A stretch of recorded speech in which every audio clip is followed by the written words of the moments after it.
Welcome to Rob and Tony's Cinematic Adventure. I'm Rob Wilson. And I am Tony the Quano. So, Tony, recently we lost another Hollywood legend. Yes, we did. The wonderful Diane Keaton sadly passed away a few weeks ago. And so, yeah, it took us a little bit to figure out what movie we were going to do today. We had a bunch of options. But I think it was really only one real option to kind of go with. I mean, yeah, exactly. There was really only one to go with. But, we talked about Father of the Bride. We talked about doing Something's Gotta Give. We talked about, some others. That The Godfather movies were never really on the table. No, they weren't, because we were going to do the Godfather movies later at a different time. Together, and she's a pivotal part of the movies, but she's not the one I would think of needing to do that for to begin with. No. I think we need to find something that truly highlighted Diane Keaton. Yeah. And, exactly. So she's such a singular actress that had her own personality. Yeah, definitely. Oh, we talked about the other sister also. Yes, we did. We did mention possibly doing that one. That was never a distinct possibility. It was never a distinct possibility, anyway. but it came into the conversation. but no, we decided to go with the one she is probably most known for out of any of her movies, Annie Hall. Yeah, it's kind of her defining role, and in some ways kind of followed her no matter what.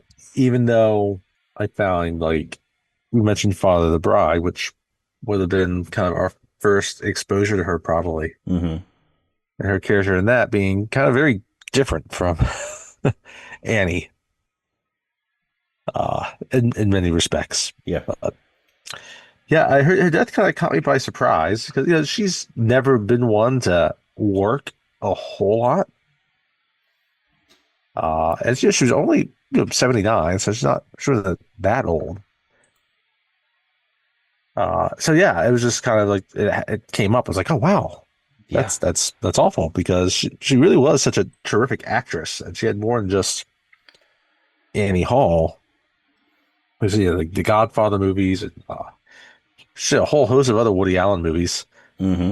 And then like Something's Gotta Give and Father of the Bride. But Marvin's Room was another one that she had in the 90s that she got a lot of acclaim for. But she was, she never worked to the same level of, say, someone from, kind of the similar generation for actresses like Meryl Streep, right? Like, yeah, like Meryl Streep just stars in a lot of different movies, right? She never worked to that level, so she doesn't have all the Oscar nominations that Meryl Streep has. But that doesn't mean that she's any less of an actress or impactful of an actress. Yeah, exactly. Just because she doesn't have all the awards doesn't mean at all that she's a bad actress. She always did things like her way. She had her own unique way of being herself. So yeah, I think it's proper to honor her, and I think we chose the appropriate movie for that. I do too.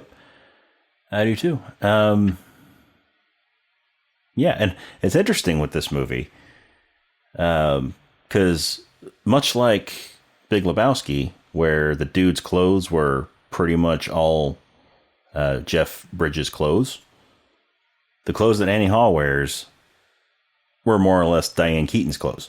Diane Keaton's right, which is why her, even just about her entire wardrobe was her actual clothes. And when you look at her own Diane Keaton's style as she aged and got older and matured, you could kind of see that progression of Annie Hall type clothing. Whenever she was at the Oscar, she was never in the gown. No, she was in that so many other actresses pants, wore. A shirt, and a vest with a tie. Yeah. She always did things her way. Mm-hmm.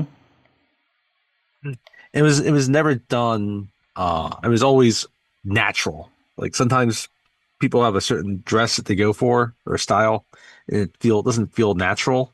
It always kind of felt natural. Like that was Yeah. Diane Keaton. Yeah, definitely. But no, she was fantastic in this movie. Oh yes, no, I mean she won the Oscar and appropriately. And it's funny, I can go get into my history with this movie in just a little bit. Uh she's definitely like the lead actress in this movie, Mm-hmm. but she is not the lead character in this movie. No, no, the lead character in this movie is Alvy Singer, played by Woody Allen. But And it's not quite the same shared type of lead that you sometimes get in these more romantic movies. Like he's fully the main character. yes, It's just his viewpoint is on the Annie Hall character, yeah, Diane Keaton. yeah, because I mean the movie basically is about his relationship with her, so it makes sense that she would be the main secondary character in this movie. But and there's a whole, we'll get to the supporting cast in just a few minutes. But yeah, I mean, she's fantastic in it. She owns the role, and there's a reason why it's such an iconic character is because she just nails it. Yeah, definitely. I mean, she was incredible in this movie. That said, so the watching it for the podcast was the first time that I'd seen this movie, and Okay, I can't really say that I'm a fan of this movie. yeah, I was interested. If I'm completely honest with you, I was not really big on this movie. Like I said, Diane Keaton was fantastic in it. Some of the performances were incredible in this movie. They were great, including Christopher Walken. Christopher Walken and his one scene was fantastic. He was Christopher Walken before he really became Christopher Walken. Exactly. Shelley Duvall was good in her scene that she was in, her couple of scenes. Jeff Goldblum in his cameo that I had no idea he was going to be in this movie until he just showed up on the phone for 5 seconds.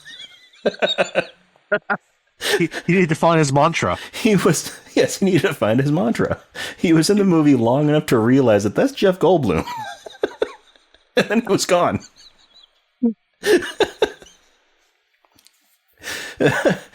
John Glover was in a scene. He did great. My issues with this movie have nothing to do with the cast. No, you can't. Definitely not going to fault the cast. Sigourney Weaver had a small role in this movie. Yes, Sigourney Weaver. Yes. She had a small role in this. Forgot about that. But yeah, that's right. I forgot that. Diane Keaton was in Look Who's Talking Now. Anyway, but yeah, so I couldn't get behind Woody Allen's character. Right, he was way too neurotic for me. All right, so the movie just jumped all over the place, like time wise and just everywhere. The whole breaking the fourth wall thing, yeah, I get that it's a Woody Allen thing, but honestly, Deadpool did it better. So, in my opinion, anyway. But that said, I do. Even though this movie wasn't really my cup of tea, I do see how it's important in the cultural zeitgeist. I do see how it was nominated and even won Best Picture that year. I don't know that it really should have gotten Best Picture, in my opinion, but I can see where people are coming from with it. Come out that year. Yes, it did. And I can see how it can be an important movie for, film students and stuff like that to study and all this. But I mean, I get all that. I understand all that. It's just not my type of movie that I really enjoy sitting down and watching. It wasn't your varietal of tea. Exactly. Which is fine. And I was curious to see how you were going to land on this, because Woody Allen is a very specific taste. Mm-hmm. Yeah. And he's not going to land for everybody. And even for me, like I I'd probably put this higher than you, but yeah, Woody Allen doesn't necessarily always strike big with me either. And Yeah. it's, this is an interesting one for him because his previous movies before this were like kind of straight up, kind of like zany, like comedies. And this one was. This is not a serious movie, No, really. I mean, it he'll had some go into humor. later dramas earlier, It had but humor throughout, but it was yeah. But it's a little bit more of a serious movie than the other ones he had too. I mean, he has more he wants to say with this about relationships and love and right and uh life, right? Like you said, he's neurotic and he's kind of nihilistic. His character is not the most likable character. Yeah. And he did jump around. And so I mean it's funny. So I mean I first saw this movie in college, my freshman year of college, in a film studies class. And we were following different directors, and Woody Allen was one of them. This is the for Woody Allen, we watched Annie Hall, Manhattan, and Hannah and Her Sisters. So this was the first Woody Allen. Well, you know what? I think I had seen part of a Woody Allen movie several years earlier, like in middle school, during like an HBO like preview. I think Sleeper was on or something. I saw parts of that. Okay. But it's really my first true exposure to him. And yeah, he's just. I've seen several of his movies later, like Match Point, Manhattan Murder Mystery, uh, Midnight in Paris. And yeah, he's not a taste that you always warm up to, and sometimes it takes a while to get used to him. And like you said, I think it's a movie that I mean I saw once, and it kind of stuck with me because of Diane Keaton's performance and other aspects of it, and a few different scenes. But it's not like it's a movie that I cherished, right? Mm-hmm. Unlike Ted Mosby. Right? Yes. How I Met Your Mother. But another movie I would end up seeing, a few years after I got out of college was 500 Days of Summer, which is a movie which I really enjoyed when I first saw it. And I think at the time, I didn't connect all the similarities between these two movies. Okay. In terms of there being, to get the male lead and is fixated on this girl, and kind of time jumps between different points in their relationships. And you never really fully get her view or her perspective, so you don't really kind of see how she views him, right? Okay. So you got kind of those dual perspectives, and they're slightly different movies, obviously. But yeah, so I kind of picked up on that connection this time.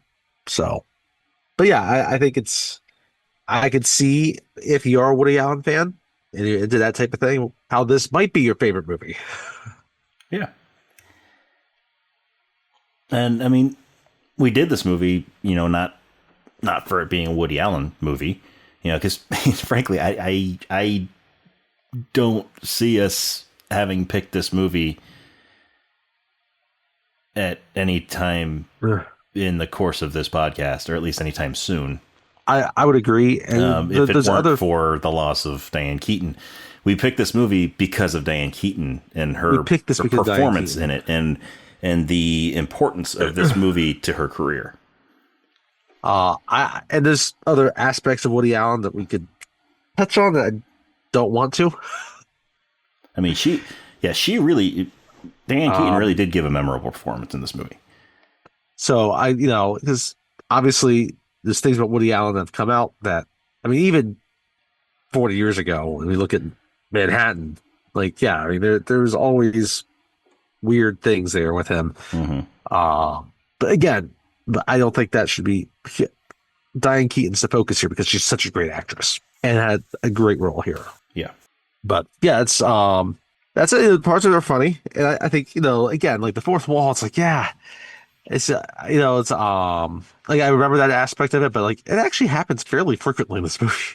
Yeah, it happens Right. a It's one lot. thing, like the beginning of the, we'll get to, I guess, the beginning of the movie, like was kind of doing it in a subtle way, but Mm-hmm. then it becomes obvious Yeah, and it becomes obvious again. There's yeah, one thing where you kind of get the perspective of the people talking to a camera where they could just be talking to any camera, which then happens also with the audience. mm-hmm.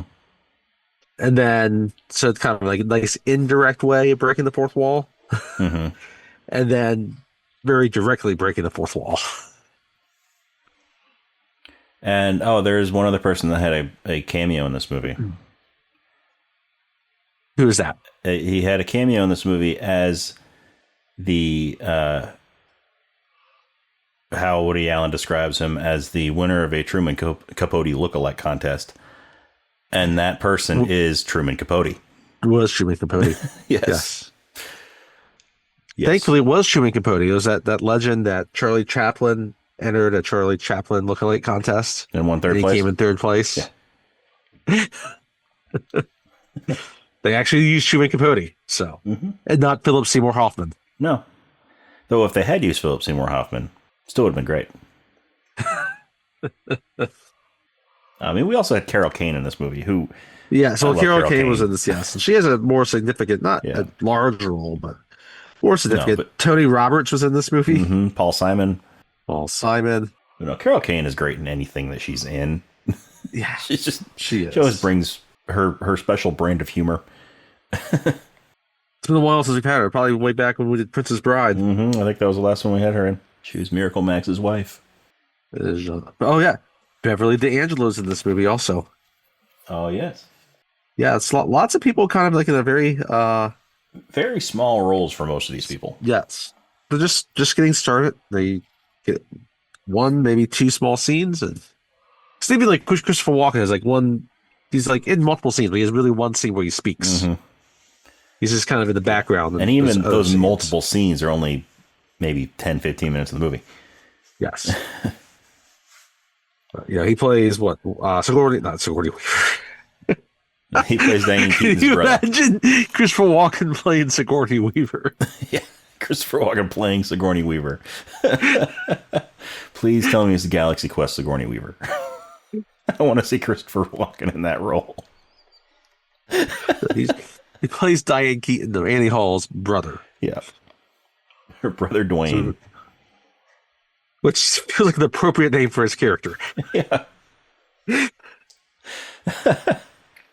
we'll get you later. There's also that weird, like, animated sequence.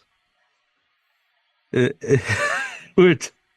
kind of feels like the makers of the Star Wars Holiday Special watched Annie Hall. It's like, we should put that in our Holiday Special. Yeah. Yeah, that was weird.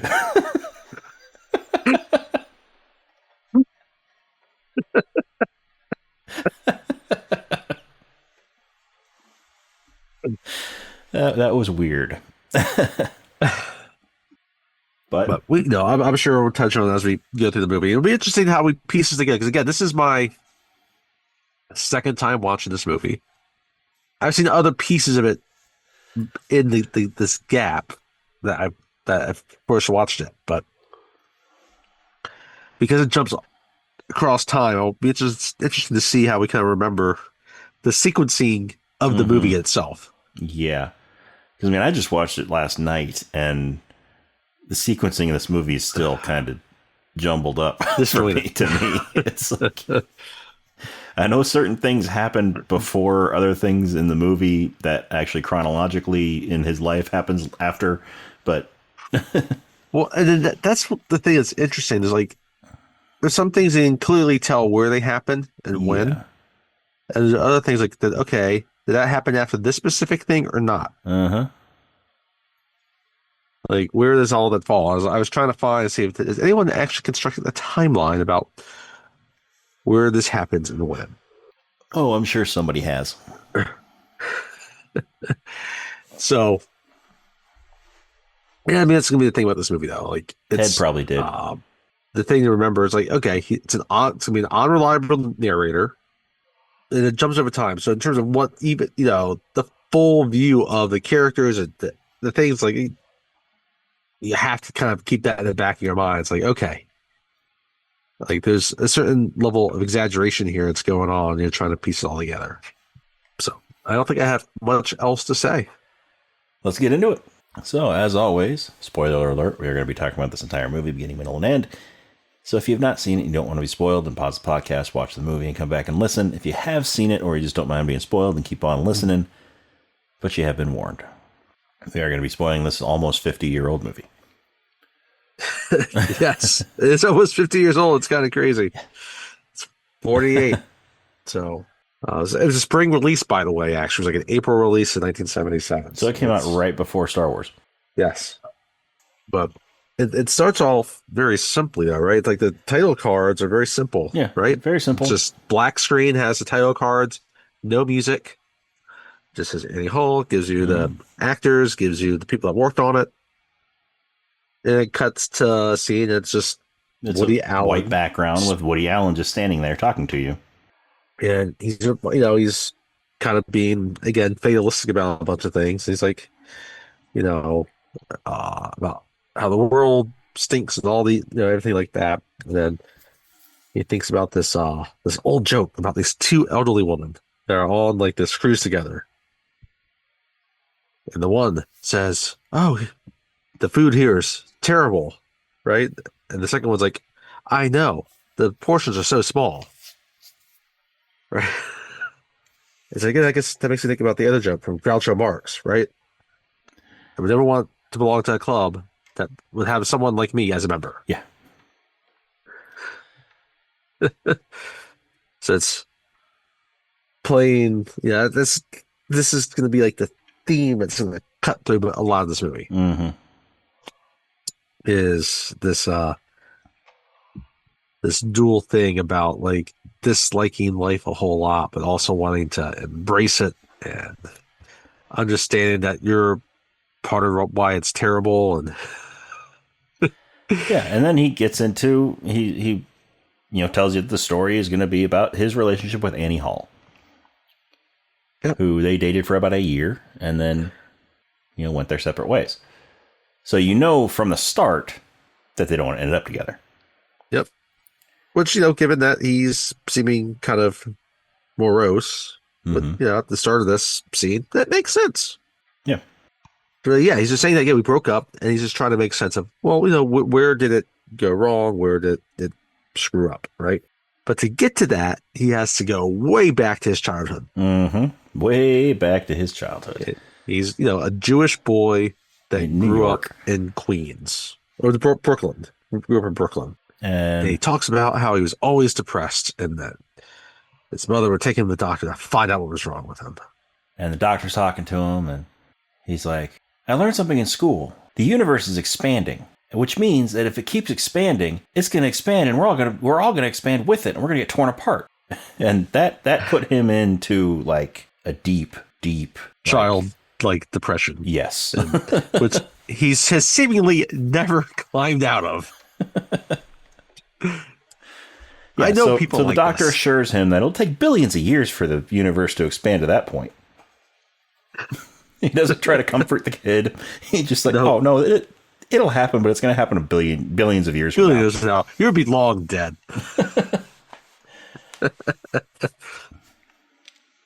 It's funny. They do build in small things in here, which makes it seem like he's another Jewish doctor, and there's this Jewish community they grew up in, right? But then this is where it gets to the unreliable part, and like even he himself kind of admits that it's unreliable because he says, "I exaggerate my childhood." It's like. Mm-hmm. I could have swore that we grew up under the roller coaster in Brooklyn under Coney the Island. roller coaster at Coney Island. Yeah. Hey, now Coney Island movie this year. Yep. Look at that. But instead of Russians this time, we have Jews. Yes. Yeah. There you go. But his dad operated the bumper cars at Coney Island. And so that's where he got out a lot of his aggression. But he essentially learns to drive, just driving bumper cars around at Coney Island. And later in the movie, it shows. It does. He lives in Manhattan. He doesn't need to drive. Yeah. Like Diane Keaton drives to Manhattan apparently, and Yeah, but she didn't grow up isn't it? in New York. She didn't grow up there. That's right. So It's interesting how they contrast the driving between the two. yeah. Anyway, but he also talks about how he hated school, Yeah. and it goes through several different characters: Melvin and Henry and Ivan. All these kids in his class where he's, like he's introducing them and then he's telling what they became when they grew up. Miss Perfect, and then and then he shows what careers they went talks into. about what careers they went into. One, stopped being a cokehead, but then became a meth head.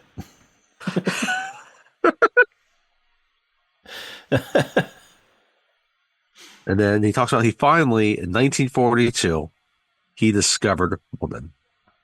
And he kisses some girl, and then gets in trouble. She kind of reacts like Lucy reacts when Snoopy kisses her. Mm-hmm. She's like, "Oh, he kissed me. I've got boy germs." And it gets the teacher's attention, and he gets in trouble. And then that's when it finally kind of jumps forward to the present day. The present day for the movie, right? It takes place in contemporary late 70s New York. I guess he's talking. Is it his agent he's talking to? I never got who straight. He was supposed to be. He kept calling him Max. Like they would both call each other Max. He's telling him that, because it's been established that he is a comedian that's living in New York. Yeah, which he explained that at the beginning during his opening monologue, that he's a comedian. And this guy's just saying, well, you should just move out to L.A. That's where everything is, right? He's like, I don't want to go to L.A. He's like, the only cultural advantage L.A. has is that you can turn right on red.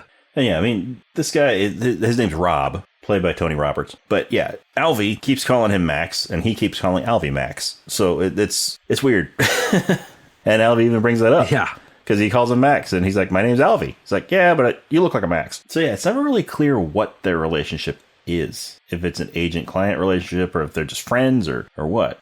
They're friends in some capacity, yes. Mm-hmm. But yeah, how close they are as actual friends, it's a more professional friendship. But yeah, it doesn't get that established. I mean, later on in the movie, it seems like Rob lives in L.A., but just travels to New York several times a year. Right.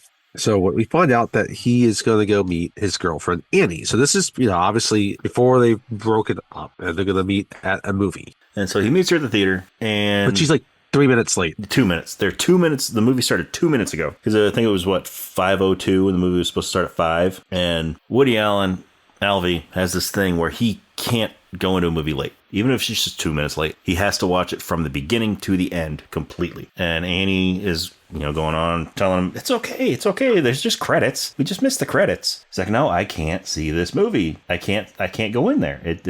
I have to see the movie from start to finish. And so then she's like, well, what are we going to do then? And he suggests a different movie, The Sorrow and the Pity. Basically about the Holocaust. French documentary film about, the Holocaust, especially like the collaboration between the French government and the Nazis. Yeah. Which, this is a movie that it will come back to. Like, yes. He needs to continually see this movie. Yeah. And she's like, well, we've already seen that one. I don't want to sit through another 4-hour movie that we've already seen. A depressing movie that we've already seen. Especially one about the Holocaust. A 4-hour movie about the Holocaust that we've seen already. I don't want to do that. Listen, Schindler's List is a very good movie, but I don't know if I'd go on a bunch of dates watching Schindler's List. Yeah. It's one of those movies you see it once and you're glad that you saw it that once, but you don't necessarily want to see it again. Anyway, and it's been established that one of the reasons she was late was she was seeing her therapist. Mm-hmm. And we'll discover later, he's the one that initially told her to go see a therapist. And he's been seeing a therapist for years. Yeah, for 15 years. And at first, she didn't want to even go see a therapist. But she eventually just does because he keeps insisting on it. And this, as in terms of a nice sounding board. Anyway, so they're in line to go into the Sorrow and the Pity. Or the Sorrow and the Pity or Sorrow and the Fury? I can't remember what I said. Sorrow and the Pity. Yes. So they leave this movie and they go to see The Sorrow and the Pity. And they're standing in line and there's this couple standing behind them and the guy is talking pretty loud. Yeah, he's one of those annoying guys that's talking loudly that's trying to sound smart. Yeah. While he's pontificating about these things. You can tell he might have been on a first date, trying to impress his date or something. But he's going on about Fellini and thinking how Fellini is overrated, which would be a very douchey, intellectual type of thing to pontificate about. Mm-hmm.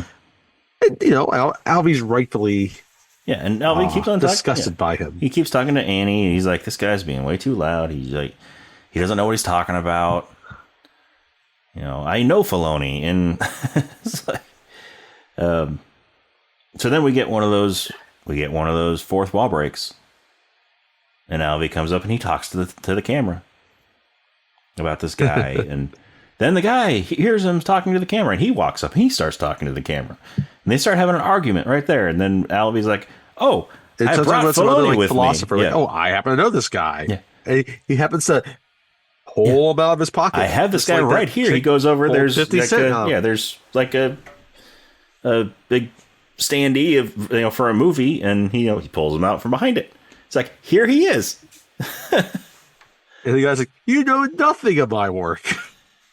It's like, I agree with Alvy 100%. You know nothing of my work.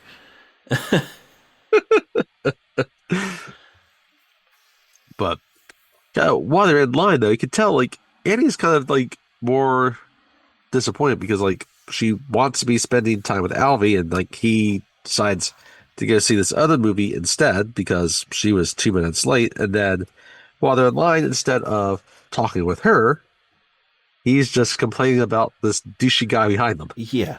Which, I mean, is part of a big part of why I cannot stand his character in this movie. It's Annie is bending over backwards for him. Yes. And he's like, the whole time he's just this woe is me. Nobody has it worse than I do.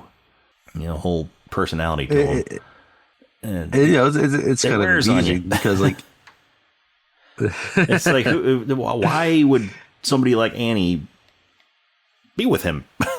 Well, especially for as long as they were together. It may not be lasting the whole year, though. So, and how much together were they? I'm surprised it lasted more than one date.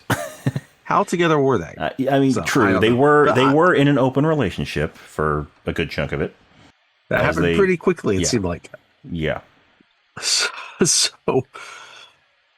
there's even a point within there where, like, when they're talking in here, like, everyone else is ignoring this douchey guy.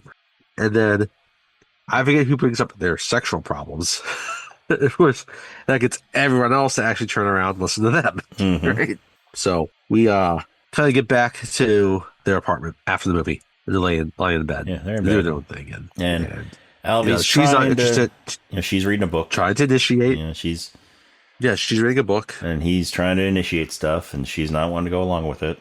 And it's like, oh, it's been a long time, right? He's like, no, and she's still not going for it. It's we used to, we were in that all the time phase, blah, blah, blah, blah, blah, right? And, she's still not going for it. And it gets back to one of his old relationships that he had with Carol Kane's character. With Allison.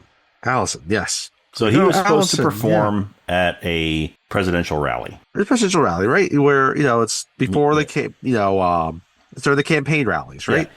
You get a musician or comedians that support that president or that candidate.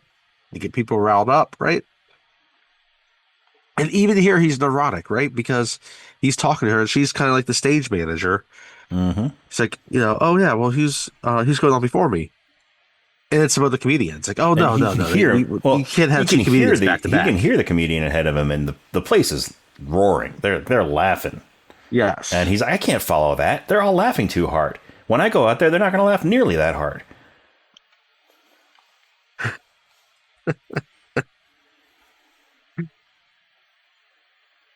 And she's like, well, you're up next. It's like, I can't go next. She's like, well, you are. You don't really have any choice in it. But, he finally starts kind of, flirting with her a little bit, and she kind of likes him. He kind of likes her. right? And she's giving him like the kind of like the whole, she brings the Carol Kane energy through this role, Yeah. right? Yeah. And so you can see why he's attracted to it, or to her, I should say. So he goes out And there and he starts telling a couple of jokes and he gets some laughs. And then, a couple more people start laughing. And it seems like he might actually be giving a good set. yes, And then it jumps to Alvy and Carol Kane, Allison in bed. yep, And then after that scene there, that's pretty much all that Carol Kane is in this movie. yeah, no, she's not back in it. Because after that, then it jumps to Kind of one of the more significant, happy memories of this relationship between Annie and Alfie. when Rob introduces them. Isn't that here? Or is that a little bit later? Later. Okay. The tennis match is later. Yes. Okay. Well, the tennis match hasn't happened yet. It's the scene of the lobsters. Yes. I was going to say it's the lobsters where they're in the kitchen and there's lobsters all over the floor crawling around. They got the live lobsters. They're going to actually, they're going to steam boil them and, themselves. Yeah. And so they're all over the kitchen. And Alvy is terrified to try to pick one up. And so he's trying to get Annie to do it, and Annie's trying to help him face his fear. And finally she picks one up and either hands it to him or puts it down somewhere where he doesn't want it, so he has to move it. Yeah. So he picks it up, takes it over, and drops it again and sees that there's a big lobster behind the fridge. Yeah. And so, but the refrigerator's too big for him to move it. It's too heavy for him to move it. So they're going to have to maybe get some butter sauce or something like that and put it down on the floor and sort of coax it out of there. But Annie gets him to pick one up off the floor again and put it into the pot. And so they get one in the pot. And then this is when the therapy discussion comes up. Right. When we find out that he's been seeing a therapist for 15 years. And when he convinces her to start going and seeing one. We got a couple of notes in here. This is about the Knicks. We can kind of jump through that, though. Well, the Knicks was with his ex-wife. One of his ex-wives. I guess they throw a scene of that in there, I guess. So, yeah. Kind So he was... We find out that before he met Annie, he was married twice. He had 2 exes. We meet one of his exes briefly, but not the other one. But he accompanies her to some kind of party. It was for... Oh, that's right. It's one of those intellectual kind of Manhattanite upper crust, and she's like a writer for like New Yorker or something. Mm-hmm. And again, it's very New York kind of stuffed shirt liberal, limousine liberal type of thing, and he's more of this kind of free spirited type, kind of Jewish liberal, and like, and all he wants agrees to with a lot of their politics, but then he dislikes most of them. Mm-hmm. He dislikes most of the people, and all he wants to do that night is stay home and watch the Knicks game. That's right. Stay home and watch the Knicks game. And right. She wouldn't let him stay home, so he had to go with her. So then he finds a bedroom with a TV, and he goes in there to watch the game so that he doesn't have to mingle with everybody out there. And she comes in, and she finds him in there, and tries to coax him out. She's upset. She tries to make him go back out there. And right. He's like, I just want to watch the Knicks. And he's like, she's like, I don't understand why you want to sit down and watch a game. I mean, what's so good about basketball? And yeah, I think this. Yeah. Yeah, they kind of cut there because you got the scene with them and then another scene, and then you kind of go back to the scene with Annie, which I forget where the scene was where they kind of bring up her exes, where there's a where guy that's just very much the spacey stoner type guy, and she's just like, just kind of agreeing with him. I can't remember who the other guy was. And then there's John Glover. And so there's John Glover. She went on like one date with him, and he's an actor in this. And it's never really established. Like later we get, we kind of see what she does, but what her real, like her job, day job is, like when we first meet her. Yeah. Or she's always an aspiring singer, actress. and then she just kind of gets discovered. It's never really established, which I don't think it necessarily needs to be. No, But it doesn't really just need to put be, that out there. but yeah, I mean, it is important to her character that she is an aspiring singer Right. who's never had any training. Right. And again, there's other aspects of that about how reliable is that? Mm-hmm. I don't know. So now I think it's the scene where we get where they meet, and we're back Yeah, with we've got Max, Rob, and Alvy, Max, and they're at a tennis club. Yep. And they're they're going out to meet their opponents. And again, like this, it's not really established if Rob, Max, Rob, whatever you want to call him, if he just knows them and he kind of sets this up, because if he is an agent, maybe he knows Annie through another agent. That's why he invites her to this. Yeah, I mean, tennis double. So the way I saw it was, so they're double, their partners on there are. It seemed like Max's girlfriend. Yes, I thought that too. Because the two of them do kiss, and Annie seemed like her friend that she brought along because they needed a fourth. Right. So I think that's a fair way of summarizing it.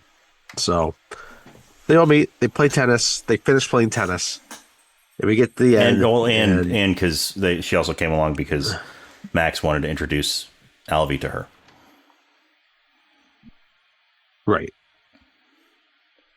So, yeah, so they're playing. They finish the game, and Alvy and Annie are kind of out in the lobby area, the bar area. Yep. And she, he's in there first, and he's like tying up his shoes, and she walks out there too, and she says, "Well, hi, and well, bye." And she's wearing the, what you would think Annie Hall would be wearing, like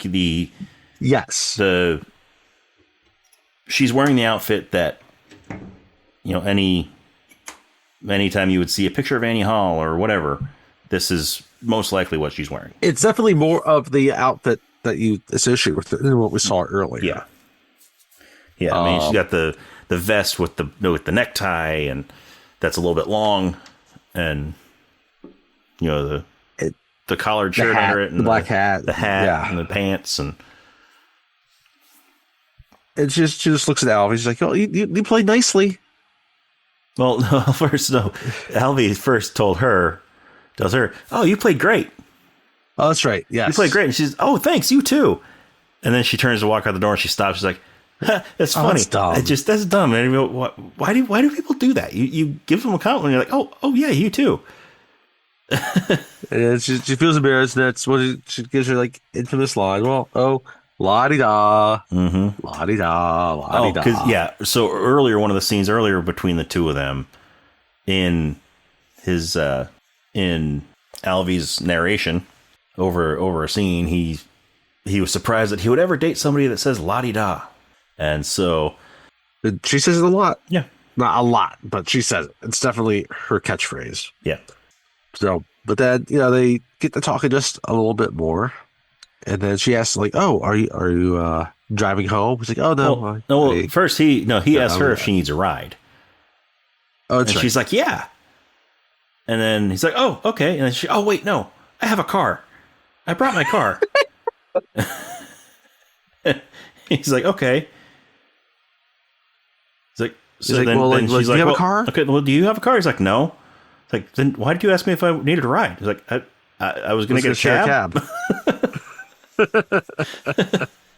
It is New York. Yeah. Riding cabs. But instead, she gives him a ride. Mm-hmm. If we find out she's a dangerous driver. Yeah, and she drives way too fast and doesn't signal and does just crazy driving. Because she grew up in Minnesota. Yeah, in Chippewa Falls. Mm-hmm. Chippewa Falls, Minnesota. Not the And Boston Dawsons, the Chippewa Fall Dawsons. yes. And so apparently that's how she learned to drive, was the way that she's driving. Because we find out later that she's not the only one in her family that drives like that.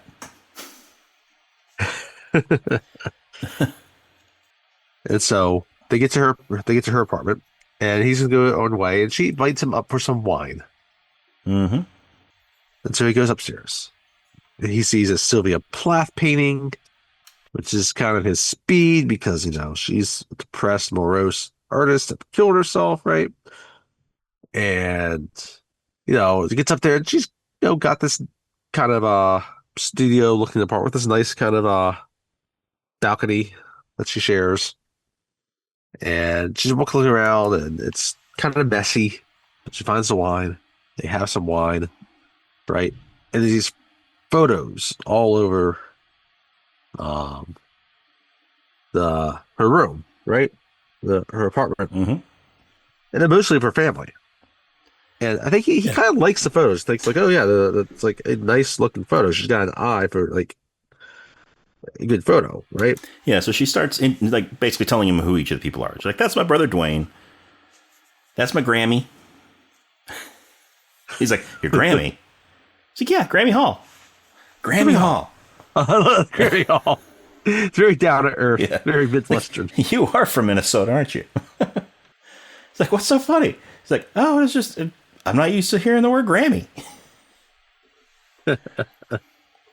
So they eventually move out to like a little deck, and they're talking, and then you kind of shift like a perspective a bit where they put subtitles over what they're saying. Yeah.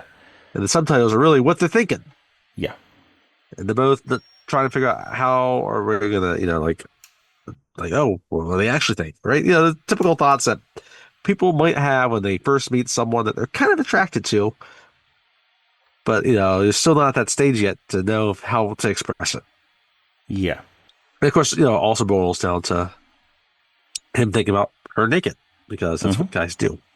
So and then she's thinking about, he's kind of depressing.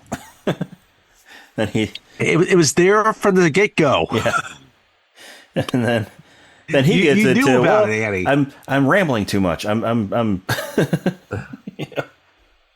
getting too intellectual for her. I need to dial it back a little bit. But this really is like the most that you get of insight into like her thought process, because most of the movie really is from his perspective, right? But this is sharing their kind of different internal monologues that are going on. Yeah. But we find out she's going to be singing at this club her first time in a few nights, and he realizes, oh no, I can't go that day. Saturday. Oh wait, I don't know if I can go that either, right? But they figure out the day that he can go, and she sings "It Had to Be You," and it's not that she's terrible, but she's definitely not at the level to be singing publicly like this. Well, I mean, she sounds at good. this point yet. She sounds good, but it's clearly her first time singing in public. Yeah, she doesn't have command of the audience. Fine voice. While she's singing, you have all the goings on of the club. Right. You have people in the table right in front of the stage that are ordering their food, clanging their glasses around, and just making a lot of noise. The waiter's there taking their order, and nobody seems to really be paying attention to the music. It wasn't the right club, the right vibe. Who knows? But it never goes quite the way that she really wants, right? So I'm trying to think, because that's, oh yeah, so that is that the night that they end up sleeping together? Yes. And he smokes a joint, and then he doesn't. She smokes a joint afterwards. And he's like, I don't know why you're smoking that. She's like, it helps. It relaxes me. I don't smoke it all the time. Just, it helps to relax me. Because he's being neurotic. It's like, wait, you need, I can't relax you. You need a joint to be relaxed. It's like how and this is where he's like, again, it's about like therapy. Like, yeah, you could see a therapist and go through all this. Like, I like to know smoking, right? And then So is it the then does it cut to the therapy? Or it's a split screen? Or is it still here linear? or later? Because that's the thing. This movie jumps around so much.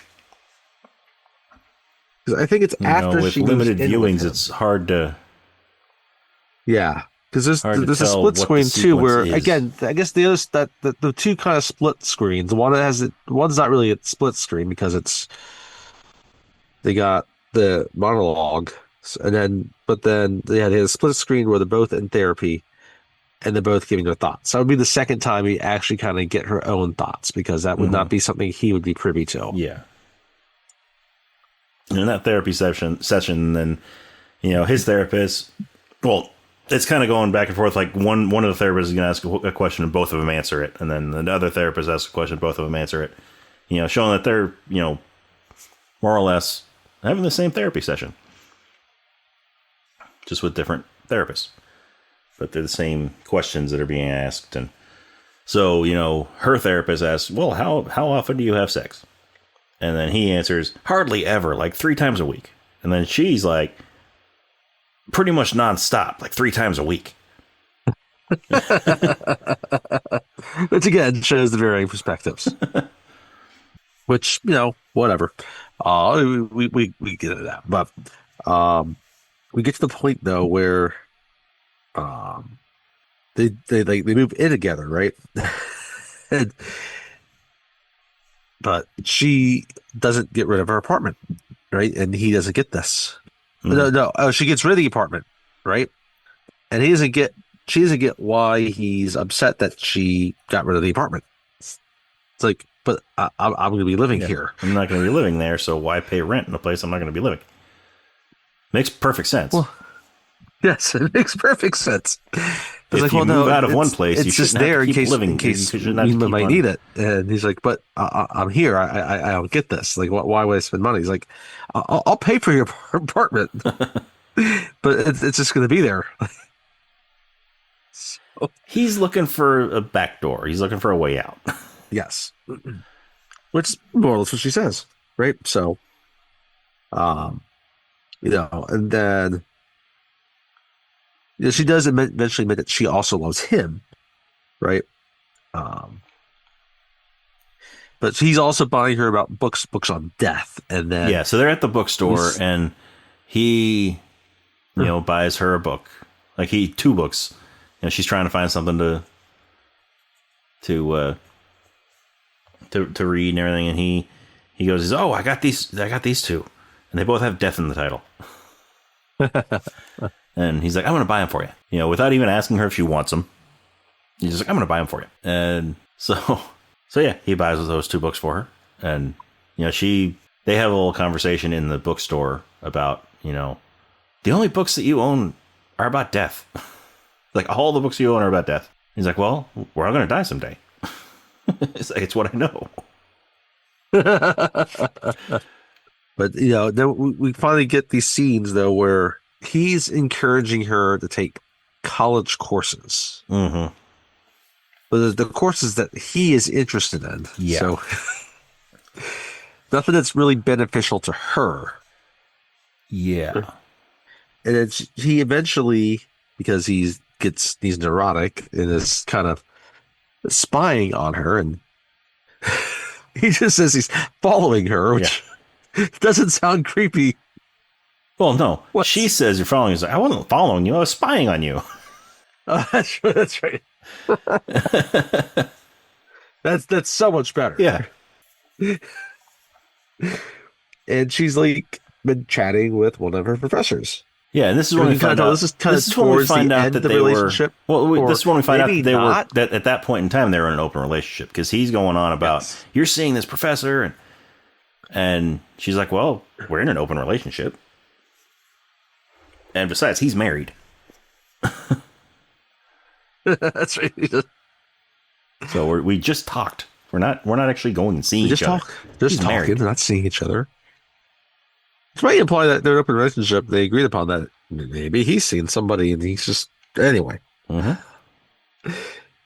So And then they so go through a bunch of this. They have this breakup, which again, no. First they go to Minnesota. First they go to Minnesota. While they're still together, they go to Minnesota and to visit her family. Meet her family because he's also performing at the University. Performing at the University of Wisconsin. The University of Wisconsin. And then there he's successful. He brings down those college kids there and love them, right? And then they go from Wisconsin over to Minnesota to meet her family. Yeah, to meet her family. Right. And this is where we get Christopher Walken.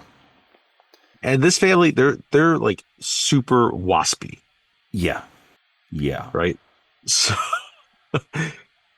and her Grammy Hall is little, this itsy bitsy anti-Semitic. just a tad bit. Just a tad bit. Just maybe just one or two notches below Hitler.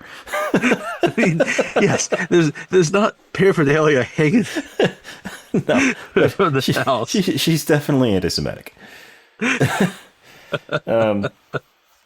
She's just giving dirty looks all night. Which makes for a very uncomfortable dinner.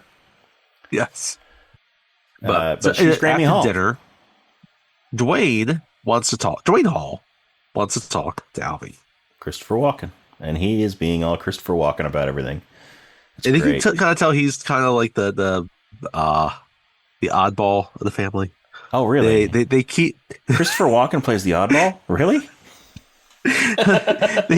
they keep him in a little room that's under the steps below the attic. That's his bedroom. Yeah, he's like an upstairs Harry Potter. And if anyone's going to play this role, it's got to be Christopher Walken. Yes. It's one of the, outside of like Diane Keaton's performances, like this scene is one of the highlights of the movie. He's got such a small role in this movie, but he's so memorable. He nails it. Yes. Again, if despite some of the flaws that we're talking about, Christopher Walken's not one of them. No. This scene is not one of them. No. So, I think that scene actually happens before dinner. Yeah, it might. Because you might be right. During dinner, I think is when Alvy needs to get out of there because Grammy's too racist. That's right. So he's too anti-Semitic, drive. and so he needs to go to the airport. And so Dwayne decides to drive them to the airport, and he drives just like Annie does. So they get to the airport. They go back to New York, back to Manhattan, and Annie has she's singing again. Yes. And again, I guess it's the scene. Time, this is the scene where he says, seems to be a little bit more of an audience. That's right. A little bit more appreciative of an audience, that is. And so after she's done singing, she goes over and joins Alvy over at the bar. And they're approached by Tony Lacey, who is a record producer. And he wants to meet with Annie about maybe making an album. Yep. About recording some stuff. Tony Lacey, by the way, is one Paul Simon. Mm-hmm. The Paul Simon. Yes, the Paul Simon. If you haven't picked up on that. And so he's telling her that he and his friends are going to a party afterwards. After they're done at the club. And he invites them. Alvy really thinks this is a bad idea. Mm-hmm. Yeah. And so Alvy makes some excuse. Oh, we have that thing. We can't miss that thing. And you get the whole, what thing? That thing, remember? Oh, the thing. That's right. We can't go because we have a thing. And so Tony's like, okay, well, maybe another time. And he leaves. And this is when Alvy's like, you really want to go to that party? And she's like, yes, I do. It sounds like fun.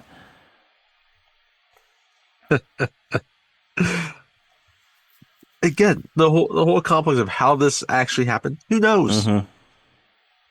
Yeah, I mean, it's been established way at the beginning that this is an unreliable narrator.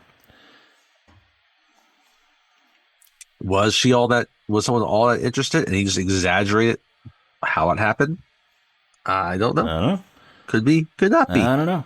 Who knows? But Um, so they don't but go to the yeah, party. They don't go see Tony at the party. we kind of get a series again of this him being neurotic about other guys that's around her. Mm-hmm. And again, we get a whole thing with her and one of these professors, right? And I think this is kind of where we get the line about, you followed me, no, I spied, right? Yeah. And then they talk about, like you go through all these like mental gymnastics. It's like mental masturbation. And he's like, oh, what's wrong with masturbation? It's sex with somebody I love, right? Mm-hmm. Kind of one of his famous lines. Yeah. Right. But they kind of finally have like a breakup. And again, where this breakup is, they go to LA first though before they break up. Well, no, this is Don't they? this scene's before that, because we're not certain about, like, is this kind of the breakup that leads to being open? Like, again, this is where it's not clear. It jumps around a lot in time. All the jumping around, because like he starts talking with some just random people on the street about kind of what love is, or about couples. And yeah. This is the oblivious couple that just doesn't even think you know? about it. It's like, well, that's why this works. They don't think about it. Mm-hmm. And that's when it cuts to finally like that cartoon, right? Where he envisions himself as a cartoon. He argues with a cartoon Annie, but she is the evil queen from Snow White. Yes. Yeah, because he starts going into, I was growing up, I'd watch Snow White, and everybody else was all about wanting to be with Snow White, but I always preferred the evil queen, the evil stepmother. And then it goes into the cartoon with Alvy and the evil queen, and it's weird. we forgot about another scene too where they're gonna make love, but it goes back to with the marijuana, where she can't find her marijuana, and she's like, well, this is not gonna happen if I can't find the marijuana. And then of course that sets him off even more. Yeah, but then there's another. And she's got the weird like red mood lighting too with it as well. Well, that's because he put his red light up. That's what he puts. It's his red light. That's right. Because he said that later, like when he was talking to the therapist, he's like, I put the red light up and everything. Because apparently he thinks her name is Roxanne.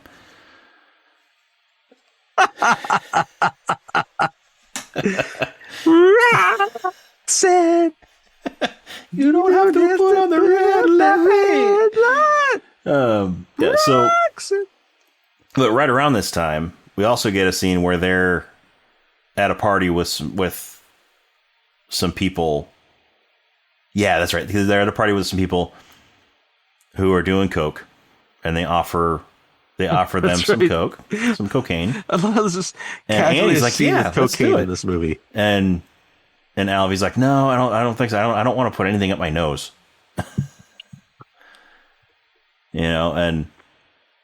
And so the guy that the owner of the cocaine, he's got his little thing out, and he's like, yeah, a buddy of mine just brought this back from California. And Alvy's like, oh, that's interesting, because we're going to California soon. And he's like, really? Can you bring me some coke? I'll hook you up with Eric Stoltz. And so Alvy, he wants to get a closer look at the coke, and so he hands him the tin that it's in, and he's looking at it, and he sort of pokes his finger in it, and he's like, well, what does this stuff taste like? What does it feel like? And so he kind of rubs it up in his nose.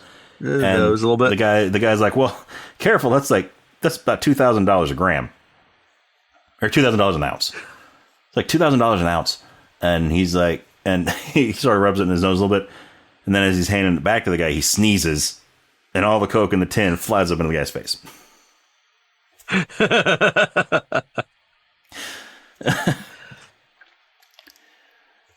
All that coke. So now I guess he has to bring him some coke from California.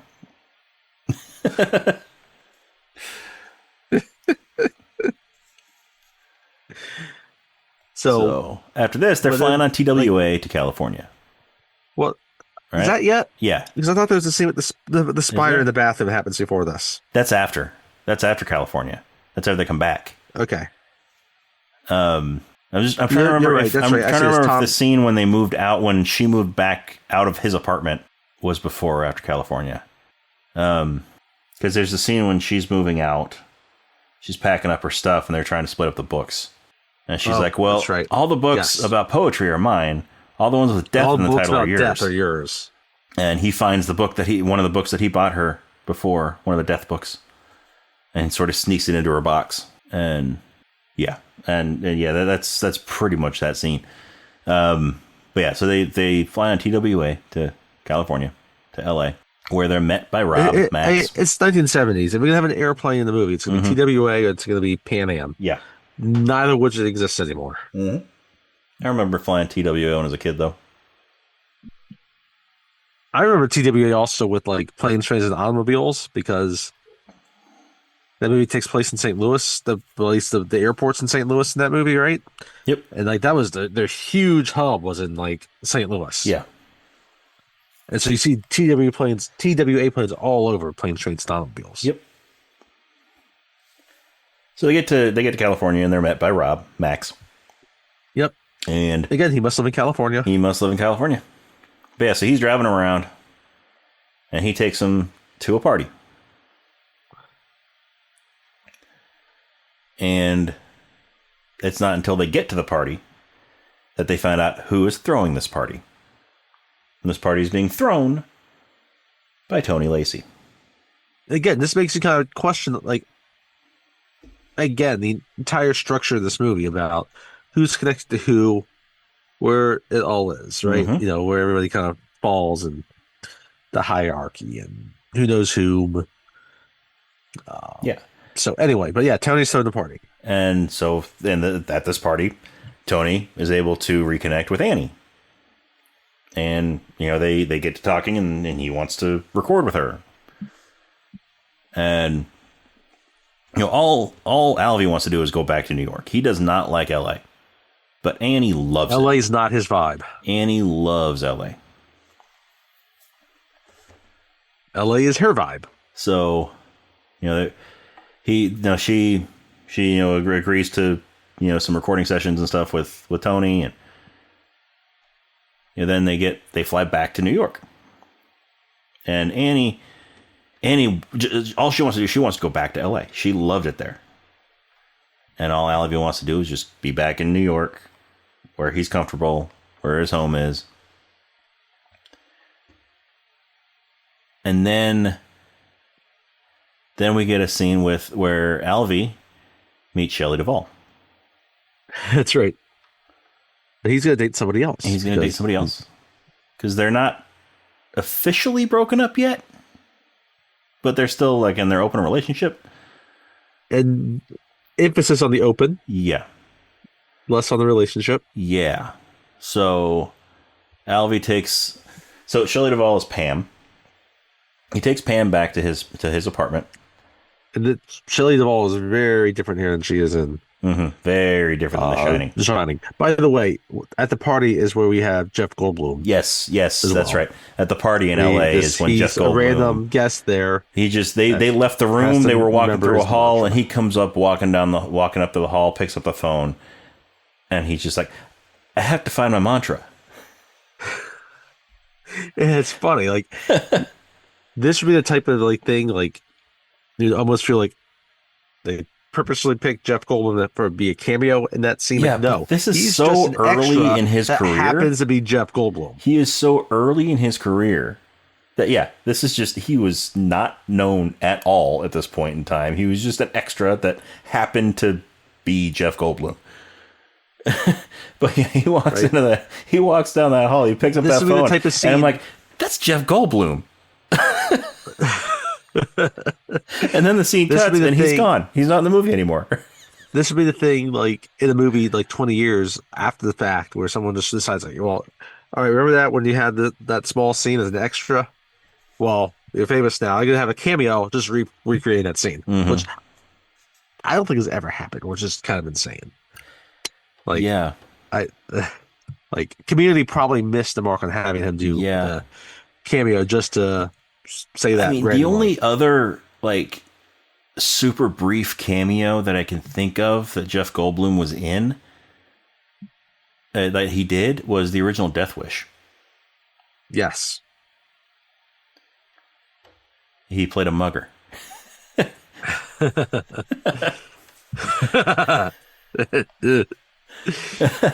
Anywho. Yeah, that's another movie that when I saw it and he popped up, I'm like, that's Jeff Goldblum. And then he was gone. Now he's gone.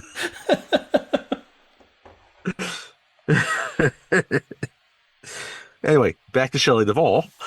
So he and Shelley Duvall go on a date, and then they go back to his apartment, and they have sex. And then he gets a phone call. His phone rings. And it's Annie. Yeah, like they're done. They're in bed. They finished, and the phone rings, and it's Annie. And so, she's like, I need you now. It's an emergency. I need you to come over. And it's the middle of the night. And so, he's thinking it's an honest to goodness emergency. Yeah. And he's the closest thing she could think of someone to call is him. So he, gets out of bed and he goes over to her house. He just leaves Shelley Duvall in the bed.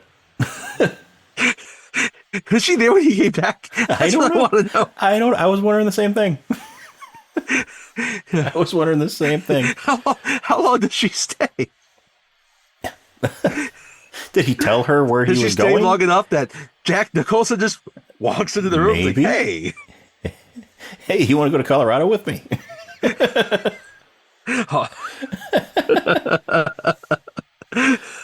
I love Colorado. Got a great deal on a hotel room. Hey, but we gotta bring my boy. So anyway, he just leaves Shelley Duvall at the house, at the apartment. And he goes over. Like, did he tell her where he was going? Did he tell her, I'll be right back?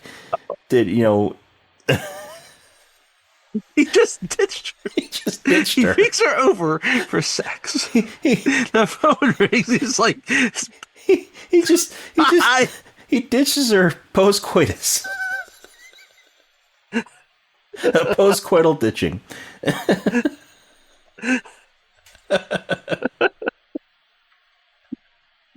She's essentially a booty call. Bad for Shelley Duvall. She gets Woody Allen just ditching her, leaving her alone in his apartment with books about death. And then she goes up with Jack Nicholson and goes to a Stanley hotel and has to put up with Kubrick. His torture of her. And then Jack Nicholson trying to murder her with an axe. Yeah. In a hotel filled with death. Yeah. Anyway. And this is all after being in The Godfather. Where there's a lot more death. Lots of it. Her husband's the merchant of death. So.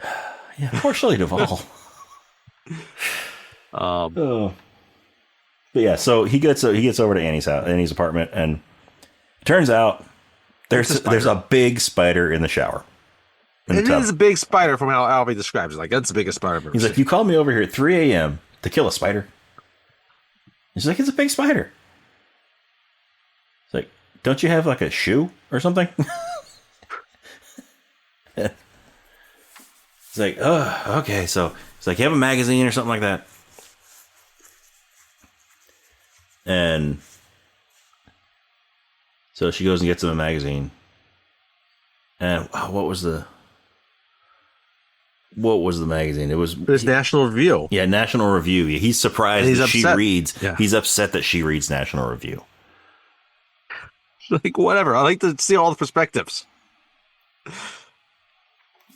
And so, he goes into the bathroom to kill a spider, and he comes back out. He's like, whoa, that is a big one. And, having flashbacks to the whole, lobster thing. And so she convinces him to go back in there and kill it. But then she's like, don't smash it. Kill it and then pick it up and take it outside. I don't want to clean it up. Well, that's terrible when you get you're finding little pieces of spider leg and spider gut juice. I get it. Yeah, especially since they're making it sound like it's a tarantula. It was probably just a kind of common little wolf spider. Yeah, maybe her landlord is Australian and brought one over with him. Brought one of those giant Australian spiders. Little giant funnel web spiders. But it's Manhattan. Come on. Yeah. Just a daddy long legs, probably. Yeah. So then I think after this, then they actually officially They kind of have this brief reconciliation, but then it's just, you could tell that, again, that it's going to be short-lived. They amicably split. Because no, that was because at this point, they're not dating. Because when they were moving out, when she was moving out of the apartment, that's when they were talking about, I think we're doing the right thing, splitting up. That's right. Yeah, that's what it was. So right now, so it wasn't the whole open maybe this could actually work. Yeah, but it doesn't. Yeah. So because again, they continue talking to their therapist, and you kind of get like these separate conversations again where they realize that it's not going to work. Mm-hmm. And then so it's officially Dunsville. Yeah. So after leaving Shelley Duvall at the in the bed, and then going and I don't know, did he end up killing the spider? Did he not? We never saw it. I don't know. I don't know if he goes back to the apartment to officially say goodbye to Shelley Duvall. But he gets an offer to present in the ward out in Los Angeles. Yes. And Annie lives out in Los Angeles. Yeah, so Annie has moved to Los Angeles. He gladly accepts this opportunity to present this award. So he goes out there, and again, he's met by Max, Rob. No. He rented a car from the airport this time. Yes, this time he rents a car. This time he rents a car. And he drives out to where he's going to be presenting the award. And he has a panic attack. So they have to get someone else to present it for him. The doctor's there with him. The doctor's he's in bed, and the doctor there, he brings some chicken. He's like, you gotta eat something. You haven't eaten all day. And so before when he first gets to LA, he runs into Annie again, and they at this restaurant reconnect a little bit. It's like a health food restaurant. Well, the health food restaurant comes later. That's right. Yes, but no, they kind of rekindle things a little bit, and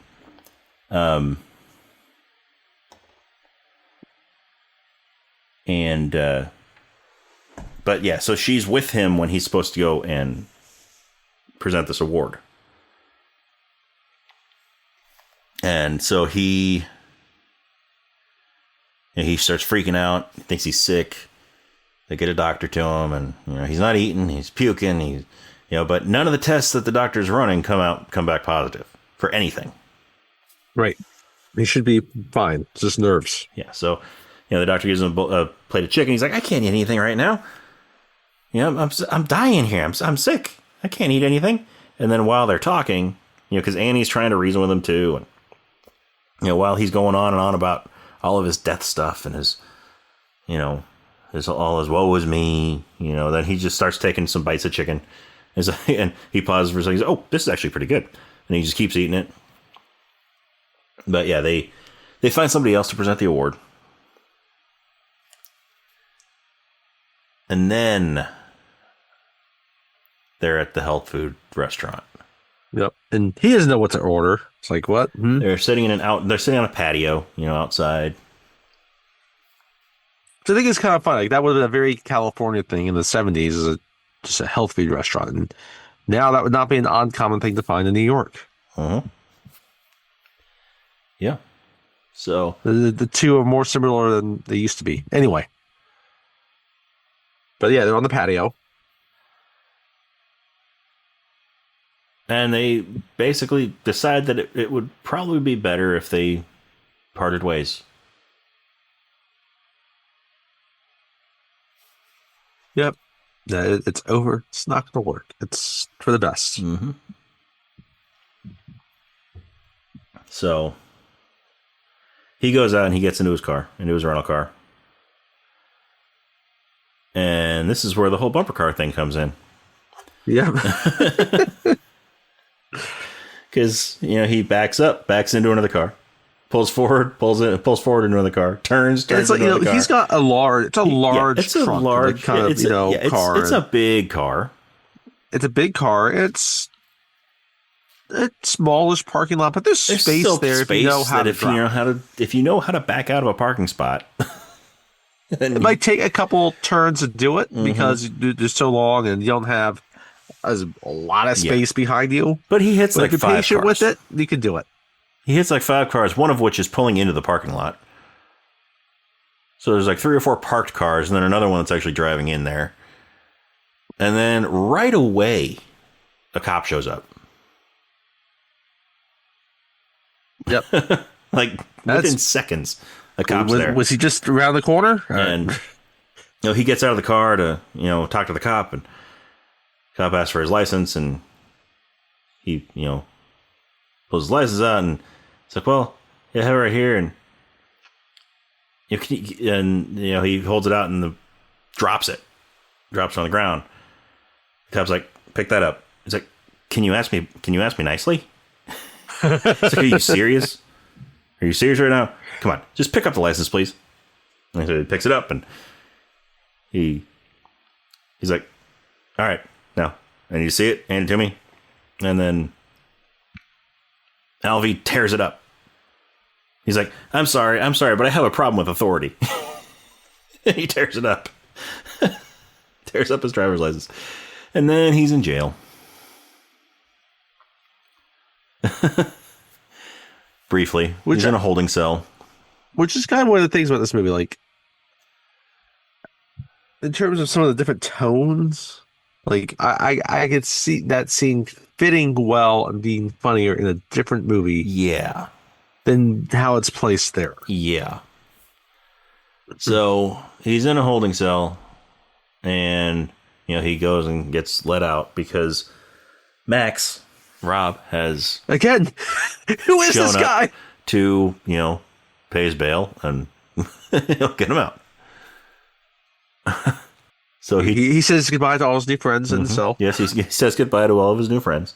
They're going to be pen pals now. They got to share a toilet together for a couple hours. Hopefully not at the same time, but I mean, I don't know. It is LA.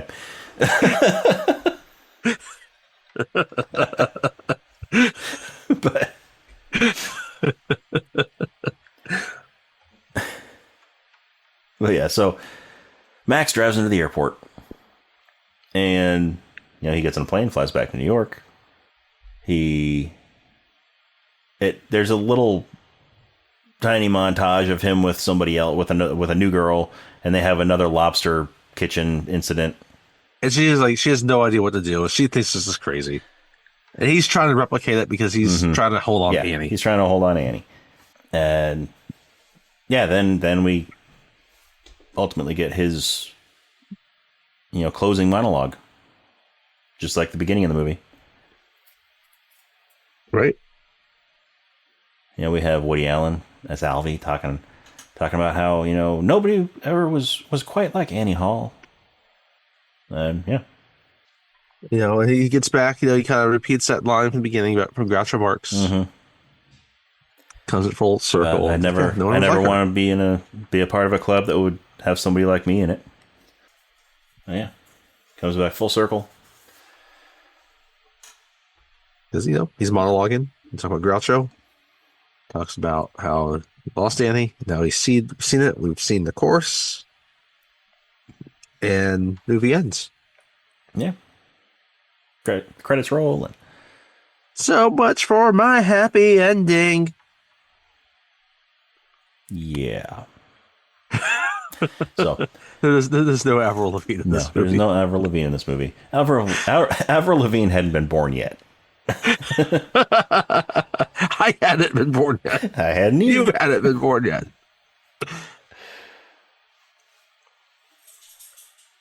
But yeah, So, that's the movie. yep, that's the movie.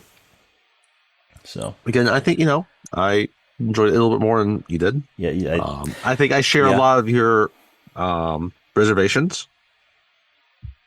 yeah. I mean, like again, Uh, I'm not really a fan of this movie as a movie itself. As I can't get behind Woody Allen's personality in I, it. I'm Really, with you on that. I can't And get around again, the overly neurotic, just perpetually depressed, character that he plays. Diane However, Keaton Diane is Keaton is wonderful in this movie. fantastic. Yes, Diane Keaton is wonderful in She this movie. earned her Oscar. There's no qualms there. There are other pieces of this that we've highlighted that are very, very Yeah, good. other cast members that are in this movie were fantastic. And there's parts of this movie that are very funny. And again, But I understand how it fits in the cultural zeitgeist. I understand how the people that like it can like it.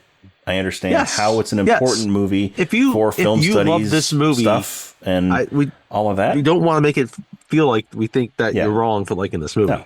or loving this movie. Yeah, I get it. It's just not for me. Yeah. And Woody Allen is a very much an acquired taste. He's not for everybody. Because like you said, he's very neurotic. There's so much about it that it's not for everybody. And for some people, yeah, it's perfect. Like again, there's Ted Mosby, How I Met Your Mother. His character loved this movie. And I can see other people that love Woody Allen thinking that this movie is their favorite movie of all time. Mm-hmm. If that's the case for you, that's fine. You're allowed to have that opinion. Yeah. Yeah. I mean, that's the great thing about this podcast. We talk about movies that, we love. We talk about movies that other people love that we may not love as much, but they're still I'm so glad movies. we have this one because Diane Keaton is an important actress and this is an important character she created. Yes. And it's a movie that has stood within that zeitgeist and within the culture. It has withstood that test of time in 50 years. That it's still a landmark movie. Yeah, it is. It's not necessarily for us or everybody, and that's fine. Mm-hmm. But yeah, I don't think I have anything else to say. I don't either. So, if you enjoy what you're hearing, then go ahead and go to our social media. We are on Facebook and Instagram and Threads. It is Rob and Tony's Cinematic Adventure. The and is spelled out. It's not an ampersand like it is in the name of the podcast. We're also on X or Twitter. That is R&T Cinematic. And then you can also go to our Letterboxd and find out, see some of our reviews for various movies that we have. Some we've done on the podcast, some we haven't done, some we will do, some we won't do. But yeah, our Letterboxd is Cine Adventure or Cine Adventure, CINE Adventure. And then also, if you have a different opinion on Annie Hall that you want to share with us, do you disagree with us about our feelings for it? Do you love this movie? Do you hate? Let us know. Let us know. You can send us an email at robandtonyscinematicadventure@gmail.com. Once again, the and is spelled out. A-N-D. It's not an ampersand like the name of the podcast. Yeah, let us know what you thought. Is this your favorite movie of all time? Because if it is, awesome. Do you not really care about this movie all that much? Do you agree with us that the movie itself really isn't your cup of tea, but the performances are great, are fantastic? What do you think? Shoot us an email, let us know. Or, comment on our social media. Send us a message through social media. Any of that. But yeah, then... So, yeah, go to our social media, give us a like and follow, go to your favorite podcast app, wherever you're listening to us, and, give us a good rating, a good review. That's how we move up in the rankings and the recommendations in the search, all that stuff. And, yeah, we want to be able to reach as many ears as possible, and we can't do that without you. We love talking about these movies. We know there are several people out there that love listening to, whether it's us or somebody else talking about movies, and joining in on the discussion. Right. And so, that leads us to next time.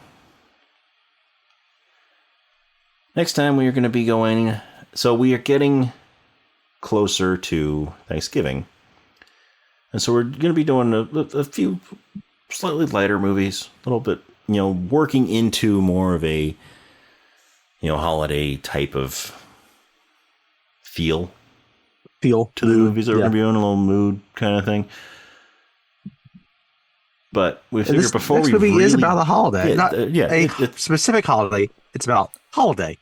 Like a vacation. To use the British coin of the phrase. Yes. The vacation type of holiday. And that movie that we're going to be talking about next time is Forgetting Sarah Marshall. The Jason Segel. Yes, the Jason Segel. Kristen Bell. Bill Hader. Mila Kunis. Russell Brand. The Hawaii holiday movie. Hawaii holiday. The holiday you take after you've been dumped. Yes. Where you try to forget. Only for the person that dumped you to be there on the holiday. Mm-hmm. Yeah. But when we even picked this, I didn't even think about how these are two romantic type movies told from a male perspective. Yes. Back to back. Yes. So they actually kind of fit as well. They do. They do. They fit together. This movie has a very different ending than Annie Hall, though. Yes, but we'll get to that next time. There's a lot more other things, too, which we will also get to. Yes. If you've seen it, you know what I'm talking about. It will never leave you. Yeah. It will burn itself in your brain.